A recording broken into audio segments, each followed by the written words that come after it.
Salut les amis, et bienvenue dans cette nouvelle vidéo.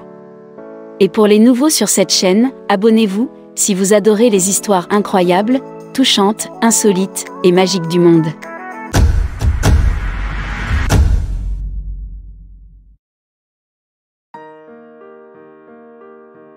Comment une mère de Koursk a charmé un gars du Ghana, et pourquoi il voulait la fuir.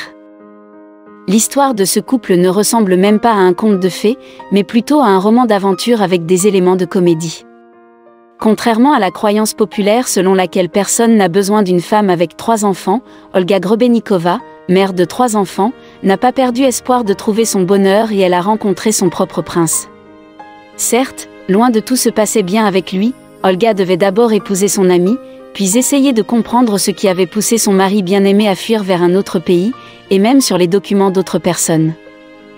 Olga a grandi dans le nord de la Tchoukotka, où il y a des gelées amères, et où l'Amérique se trouve de l'autre côté du détroit. Quand elle avait 17 ans, la famille est retournée dans son pays natal à Koursk.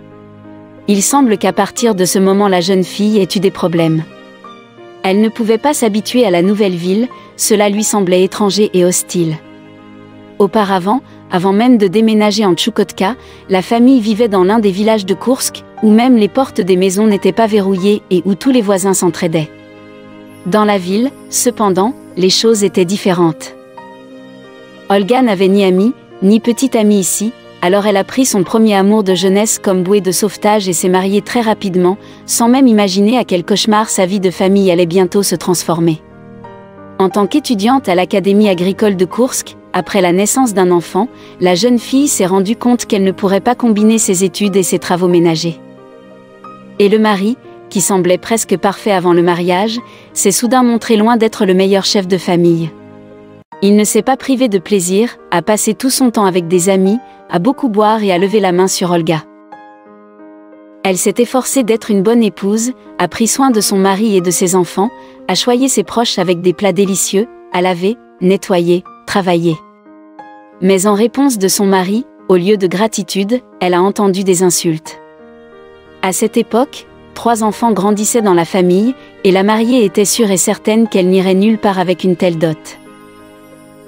Et à un moment donné, Olga a clairement compris le désespoir de sa situation.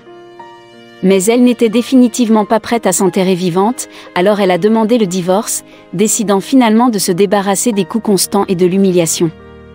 Bien sûr, elle avait désespérément peur d'être laissée seule avec 3 enfants dans ses bras, mais encore plus effrayée par elle, était la perspective qu'à l'avenir, les enfants percevraient le modèle de leur famille comme normal.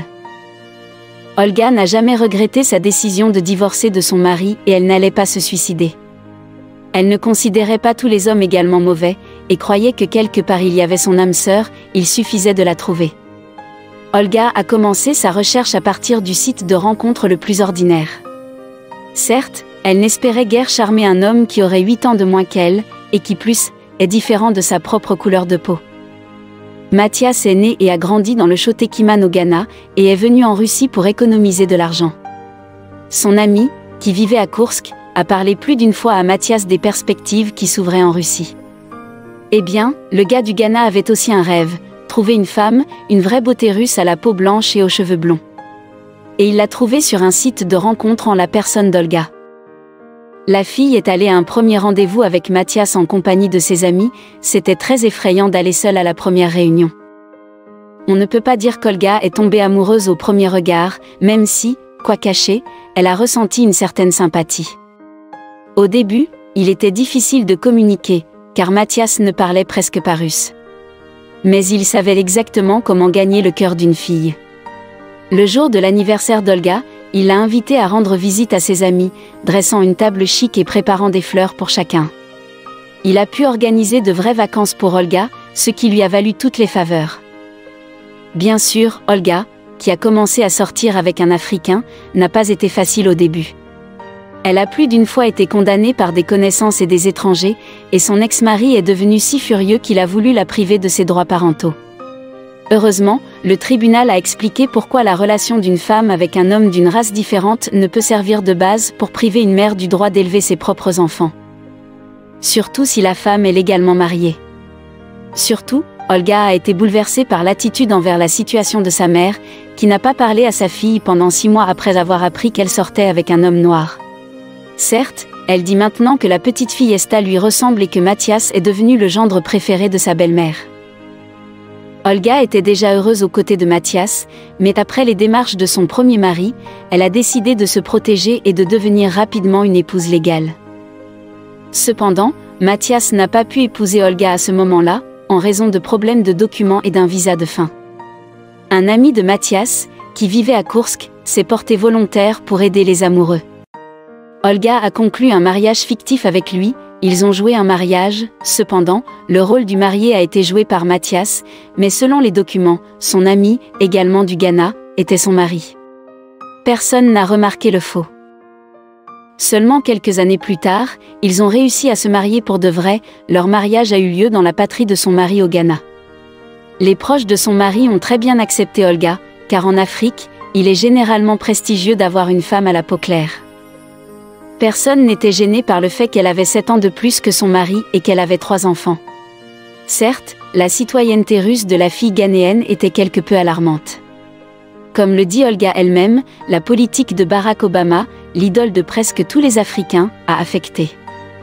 Mais tout le monde aimait la fille sans exception, maintenant elle faisait partie d'une grande famille africaine et la clé du bonheur de leur Mathias. Après son retour en Russie, la famille a bien sûr eu beaucoup de problèmes. Ils devaient louer un appartement, penser à leur pain quotidien, élever des enfants, et le fils aîné d'Olga, issu de son premier mariage, venait d'entrer dans un âge de transition difficile. Mathias a accepté les enfants d'Olga comme parents, s'est occupé d'eux, s'est sincèrement intéressé à leurs affaires. Le plus jeune fils Zenia a même prononcé ses premiers mots en anglais grâce à une communication étroite avec son beau-père. Mais l'aîné ne laissait pas périodiquement sa mère et son mari s'ennuyer. Il semble qu'à un moment donné, Mathias était tout simplement fatigué du désordre, du bruit et des soucis constants. Il a commencé à parler avec sa femme d'aller à l'étranger, mais il n'a même pas envisagé son Ghana natal, il a pensé à déménager en Allemagne, où son frère s'est installé. Mathias a même commencé à poser des questions à sa femme pour savoir si elle le suivrait en Allemagne, mais elle a catégoriquement refusé de parler de ce sujet. Esta grandissait déjà avec eux, Olga était enceinte de Lisa et elle ne voulait même pas penser à un déménagement. Mais un matin, elle découvre que Mathias a disparu, emportant avec lui son pull blanc préféré, ses chaussons et sa veste. Plus tard, il l'a appelé, n'a réussi qu'à dire « Je suis désolé, mon amour », après quoi la connexion a été coupée.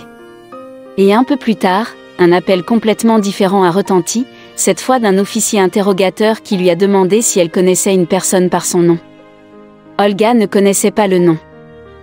Comme il s'est avéré plus tard, le mari a décidé de s'enfuir en Allemagne, en utilisant les documents d'autres personnes. Il a été détenu à Sheremetyevo, au bout de 6 mois, il a été placé dans un quartier d'isolement. Olga était complètement découragée par la trahison de son proche et allait même interrompre la grossesse, mais grâce à la persuasion de ses amis, elle a changé d'avis. Certes, voulant blesser son mari, elle a dit qu'elle s'était débarrassée du bébé. Lorsque Mathias a commencé à pleurer, elle a immédiatement avoué la tromperie. Leur fille Lizzie est née 2 semaines après la libération de son père dans le cadre d'une amnistie. Mathias remercie les gardes-frontières de Sheremetyevo qui l'ont arrêté mais l'ont empêché de commettre la plus grosse erreur de sa vie. Maintenant, il pense avec peur qu'il pourrait perdre son Olga pour toujours. Dans la famille d'Olga et Mathias, tout ne se passe pas bien, il y a toujours assez de problèmes et de soucis. Mais ils sont ensemble, ils s'aiment ainsi que leurs 6 enfants, 3 blancs et 3 noirs. Mathias est tombé amoureux de la Russie, bien qu'il n'ait jamais été habitué aux hivers glaciaux. Les Russes lui semblent les plus sincères et Olga, bien sûr, la meilleure femme du monde. Beaucoup demandent dans des messages privés à propos de mon mari. Beaucoup de gens écrivent des messages sympathiques qu'un mauvais Afro-Américain m'a secoué et m'a laissé avec 3 enfants. Pour une raison quelconque, tout le monde pense que tous les Africains viennent d'Amérique, et d'autres se contentent de jubiler, ils disent que c'est comme ça que sont les Afro-Américains, et que je suis entrée en contact avec un Afro-Américain, et que je me suis retrouvée seule avec les enfants. Je veux calmer tout le monde. Je ne suis pas abandonnée et mes enfants aiment leur père.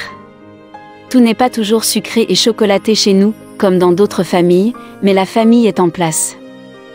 Peu importe comment j'ai trouvé une famille africaine, mettez votre cœur et je vous raconterai plein de choses intéressantes.